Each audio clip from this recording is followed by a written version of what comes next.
Assalamualaikum warahmatullahi wabarakatuh.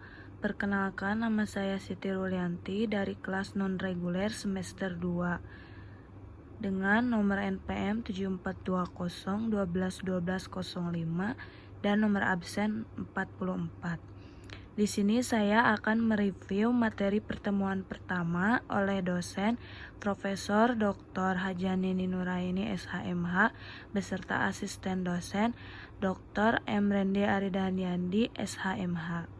Hukum dibagi menjadi dua, yaitu hukum publik dan hukum privat.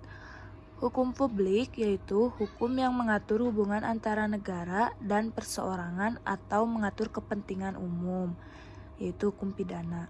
Hukum privat yaitu hukum yang mengatur hubungan antara perseorangan atau mengatur kepentingan perseorangan, yaitu hukum perdata. Hukum pidana atau strafrecht merupakan hukum publik yaitu mengatur hubungan hukum antara individu perseorangan dengan negara. Hukum pidana dibagi menjadi dua. Yang pertama hukum pidana material dan yang kedua hukum pidana formil. Hukum pidana material berisi larangan atau keharusan dan hukum pidana formil berisi hak-hak negara.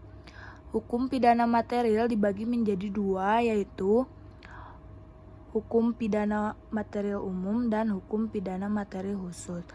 Contohnya, hukum pidana material umum yaitu Kitab Undang-Undang Hukum Pidana dan hukum pidana material khusus yaitu Undang-Undang Anti Narkotika, Undang-Undang Anti Terorisme, dan Undang-Undang Anti Korupsi. Contoh dari hukum pidana formil yaitu hukum acara pidana. Menurut Profesor Muljatno, hukum pidana material terdiri dari pertama, perbuatan pidana atau criminal act, kedua, pertanggungjawaban pidana atau criminal responsibility atau criminal liability, ketiga, sanksi pidana atau criminal procedure.